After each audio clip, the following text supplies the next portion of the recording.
exactly, as you rightly mentioned, that when they come for the camp, they actually don't get fit. But of course, there must be something more that happens in the camp. And when you see at Kabaddi, apart from PK and national games, Kabaddi has a long off season. Like like players are home, they are not playing Kabaddi, so they train. How important it is for Kabaddi players to keep themselves fit during the off season? So here I'll like to make a correction over here. A lot of people think like the Kabaddi season is still the 4.5 months of the league, but it is a very misunderstood concept. Like there is a big long off season.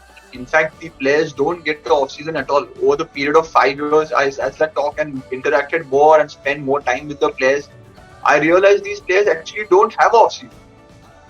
Because once your season gets over in September, October, first week it gets over, your company matches are going on. Your inter-department, interstate matches are going on. Your state matches are going on.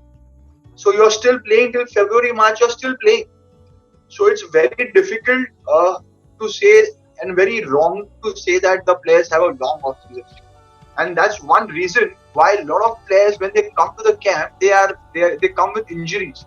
And they don't want to tell you that they have injured themselves because they are scared they might lose the contract. And I don't blame the players for that, but I think it's also something that the Kabaddi Association should look into, how the tournaments are structured and how the players are allowed to play. Because at the end of the day, it's such a contact sport that the chances of injury are so high.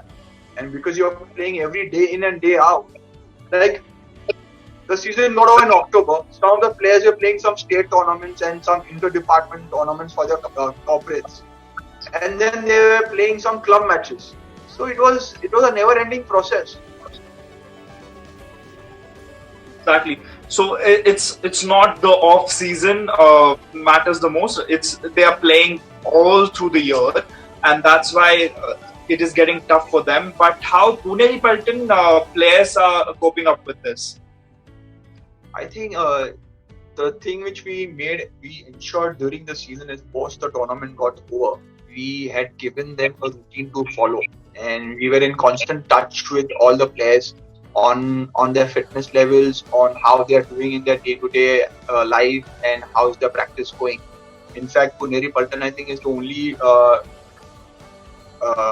management or our team, I would say, who's adopted some of the players and they're training the young new players, and we are conducting camps for them. So it's a good sign where the team management is looking into the future and looking after the players post the tournament also. But now, when we see the players, when we see Puneri Paltan players, sometimes it happens that they are not with the team because after PKL or before the PKL time, apart from the training camps and this Pro Kabaddi League season, they are on their own. So during this time, are they associated with you? Do you assign some tasks? Do you assign some workout to them? So we have given them a off-season routine plan to follow. Sometimes, or I would say most times, it doesn't get followed for some reason or the other, because there are a lot of practicality issues along with it. Like during the first year, I realized the first 2 seasons, the sheets I had given them to fill and the exercise routines I had given them to fill was impossible to do. Even if they wanted to do, they couldn't, because they don't have access to the kind of gym equipment or simply to access to a gym. So then that's where this system, we came up with a system where, okay, you can work out without equipment. If you have equipment, then you do this. If you don't have equipment, you will do this. And there are a lot of outdoor training activities which are given, and we all made sure that these protocols were followed to a certain extent.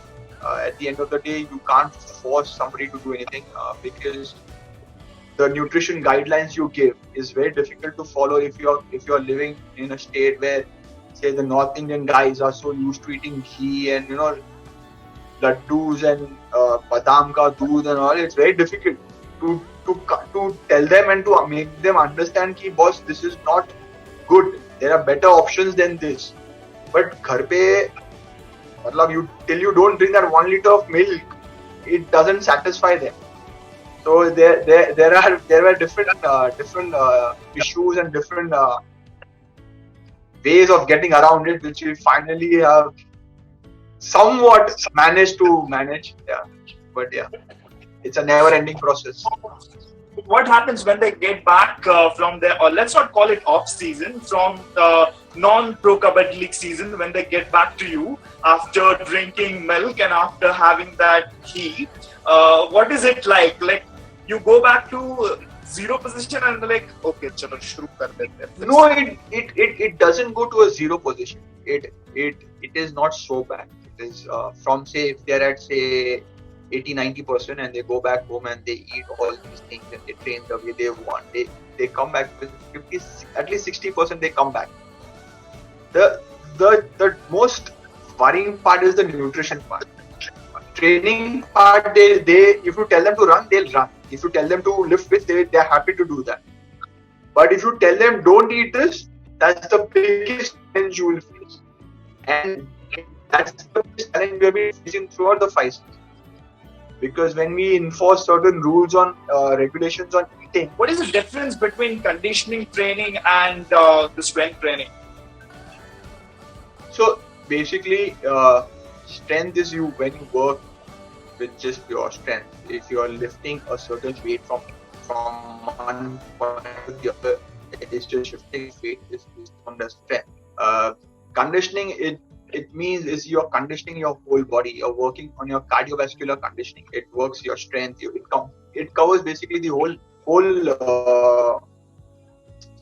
system of training. That's what strength and conditioning means. A lot of people have this confusion that I will do strength training, but if you ignore the conditioning part of it, the cardiovascular conditioning part of it, then you're not going anywhere in terms of your fitness. You need to look at the entire picture. In terms of training, if you look only at strength, it doesn't help. You need to be flexible, you need to have speed, you need to have explosive power, you need to have different kind of agility to your programs, so that you are able to function in the most supreme way in playing your sport. I guess it's very important to keep the balance between both the training part, if we see. But how difficult it is to keep the balance between the training, and how Puneri Paltan players are keeping the balance of strength training and conditioning training. So when we did our fitness training camp in the first 1 month of the training camp, we always made sure there were separate sessions for strength and separate sessions for their conditioning. So we had a lot of sprint work done, because the sport requires a lot of sprint and agility, which is change of direction. Agility means the change of direction. So a lot of strength, speed, and change of direction is what we focused on. A lot of sessions were focused on making sure that they don't do long distance running. So this is an example I'll tell you. Nitin Tomar came up to me at the end of the 1 month camp. We had a 7 kilometer test, and during the whole month we did not do more than maybe maximum we did a 3 kilometer run, just to keep a kind of aerobic capacity. Whole month no long distance running, and kept on doing sprints, speed work. And at the last day of the camp, the last week, I remember I gave them a 7 kilometer time trial, and they're supposed to run a 7 kilometer on the Goa beach we were running, and they're supposed to run a minimum time. And Nitin Tomar came back in no time, and the first thing he came and said to me that sir, we did not run at all long distance in the entire camp, but this is my best I'm feeling right now. This is the fastest I've ever run. I did not tire at all. So it goes to show that if you do a specific kind of training which is going to help you in your sport, it just changes your concept of training, that you don't need to run you don't need to run long distance all through the day and spend hours doing it, but you can do short, intense 20-minute workouts, 30-minute workouts and that will make you much more fitter and stronger. I guess that's where the players get ready and players get ready for the season in the camps. But what happens when the season starts? What is the routine like when they go for the first match? What happens before that? Like if you So could the give us the first match is always butterflies in the stomach for every single player, every single team management. It's the start of the season. A lot of times there is pressure. I'll not deny it. There is pressure. The coach is under pressure. The management is under pressure. The players are under pressure because it's the first game. And as the first game gets over, you slowly tend to relax. It always happens. But the routine, like for the first game or every single game, remains the same.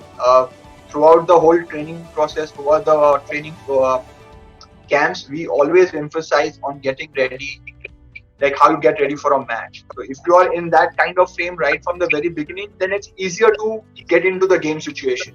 If you have practiced enough in a certain particular way, then it's easier to transition into a game pace. It's very easy.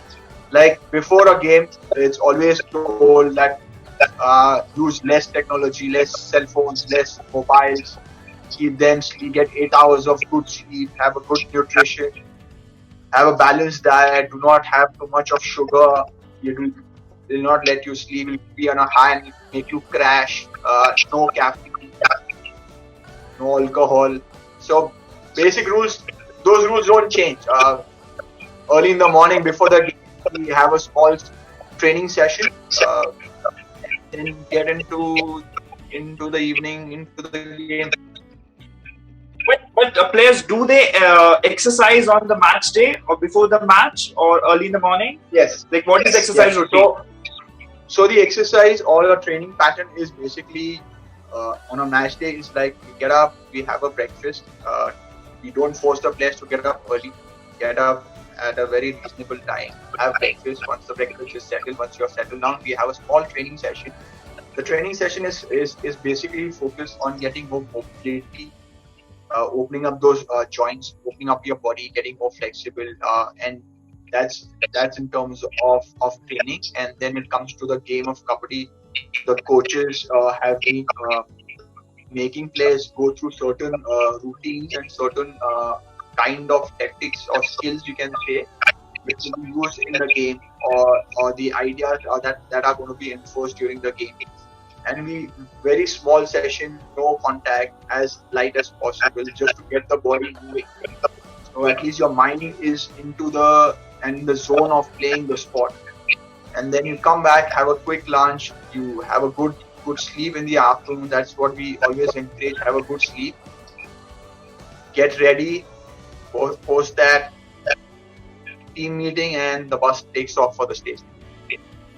Exactly. So there is nothing happens after the game. Like post match, is there something that specific happens as fitness wise, like yoga or something, like just to calm down, where you sit, relax in a way, something like that? That sort of. So the meditation parts happens in the morning session before the match, where after the practice we do ask players to sit and meditate, where it's been very helpful throughout the training camps, where we have included meditation and yoga practices. Post matches, usually it's more like a recovery kind of a session, where we ask the players to have an ice bath, finish the cool down, and have ice bath and finish the cool down session.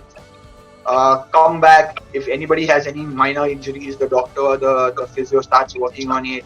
Have a good meal and just sleep it off. I think everybody requires that sleep and that 8 hours of good sleep to recover from a tough match. So that's the practice.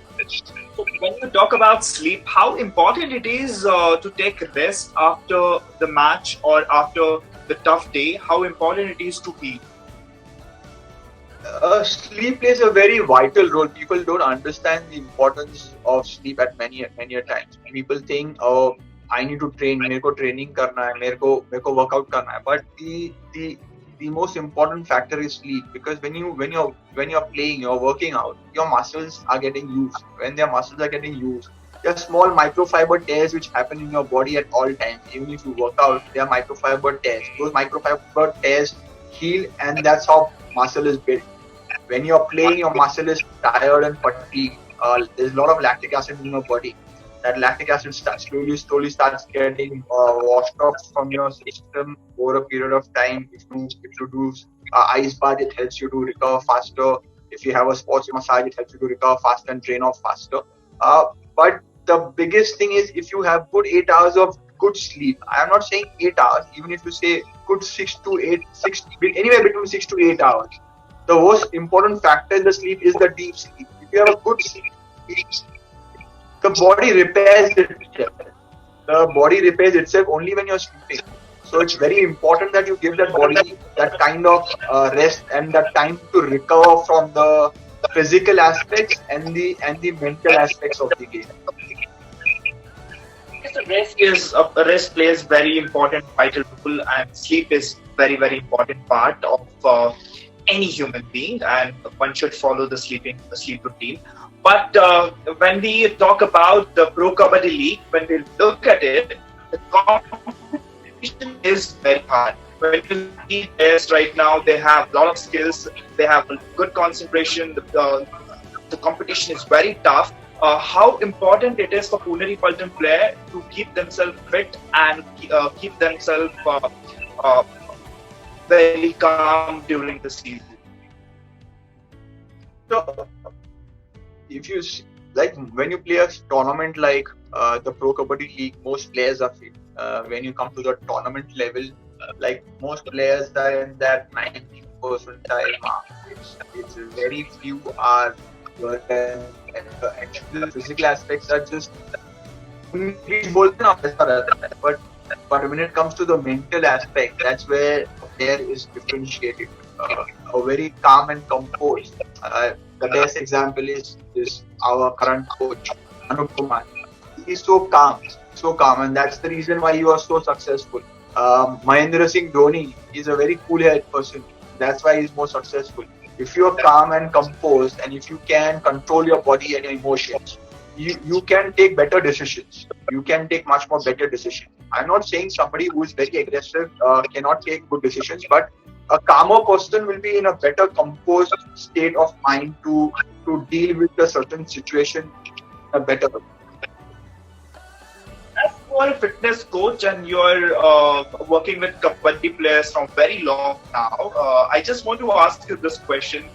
When I looked at the 7th season, we saw a lot of aggression from players, rivalry from the players, and the competition is very tough, of course, and that's why we are seeing this rivalries and we are seeing this aggression.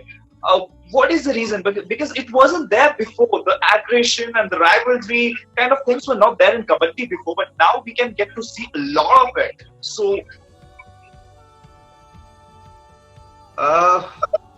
I think aggression plays a vital role in driving a person.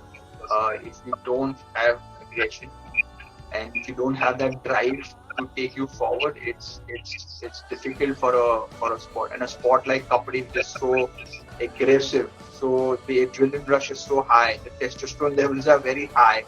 It's bound to come out somewhere. And because you're playing for 7 seasons, you're playing the same people.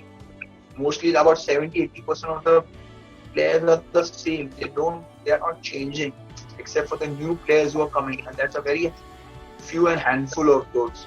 But as the season goes, you will see a lot of new players coming up. What happens is, because the fitness levels has increased, they have more confidence about themselves. They are more confident about what they can achieve in terms of their skill. So at first it was only the skill who was talking. Now the skill and the physical component which has come together, and which makes you more confident, and sometimes that little aggression and that little ego or that self-confidence comes. That okay, I can take him on single-handedly. I trust my team to back me up. We can do this. So it's bound to come, and I think it should be there. It should be there. but whatever the mean is, but it's always good for the game and it's always good for kabaddi if you see in the overall scenario. Let's get back to Puneri Paltan. Who is your favorite player and who is the fittest player in the team that you feel? Oh,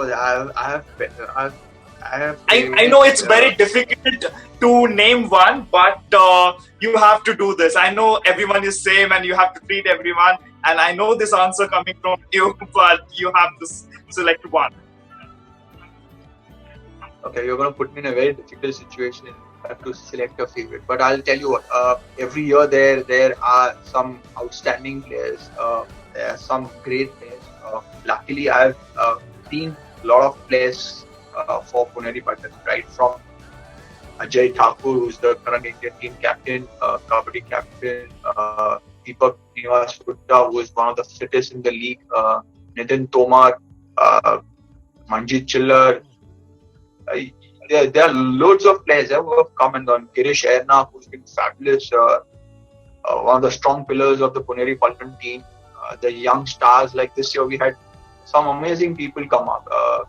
Manjeet was there, Darshan Kadian was there, Bala Jadhav was there, Pankaj Moite. Everybody is just fabulous. It's not that one person is favorite. They have given their heart and soul to this team. I remember there were times when they were injured and they were struggling, but for the team they came out and they were ready to play. I remember Pankaj playing the match with his head wrapped around the bandage and still wanting to go and do a raid where we were just holding him back at times. Nitin Tomar, who's been like the senior most guy along with Girish and giving their heart and soul to the team. It was just fabulous to see. I guess it's very difficult for you to choose the one, and that's why you just named the whole team, whoever's playing with you right now. So let's do one thing. Let's make it little interesting. I'll just say a team player, a name of the team player, and you tell me the best quality of that player. Let's do it. Okay. All right. Complete player. A complete team player. He comes with a package of training, he comes with a package of discipline, ethics, work ethics, training ethics are very high. Pankaj Moite. Young new talent, brilliant. Someone to watch out in the years to come. Oh, the most improved player in terms of fitness this year. That's what I wanted. So when he came, when Bhaari Fitness came, he had a lot of weight on. He had weight on, but changed drastically. The fat percentage dropped like anything during that 1 month camp. In fact, I was surprised that so much can be dropped within a month. He was spot on with his nutrition that was told to him. Whatever we asked him not to eat, he did not touch at all. Whatever we asked him to do in terms of training, he did much more than that. So it's fabulous. Yes, this year we saw a lot of young players. So how about Shubham Shinde? Shubham has been with the Puneri Paltan since more than 2 years now. He's worked hard on his fitness. I remember when he came, he was 59 kilos. And last year, before season 6, when he came and he took his fitness, then I said, you need to put on weight if you want to play as a defender. If you're 59 kilos, people are going to drag you around the court like anything. So we got him on a specific diet, we got him on a specific training routine, and now he's almost like 72 kilos. So it was a gain of like almost 12-15 kilos. So it was a big jump. He's improved his fitness. Yeah. He's someone to watch out for. And this year, luckily, he got a lot of time on the court to prove himself. So it's good to see that.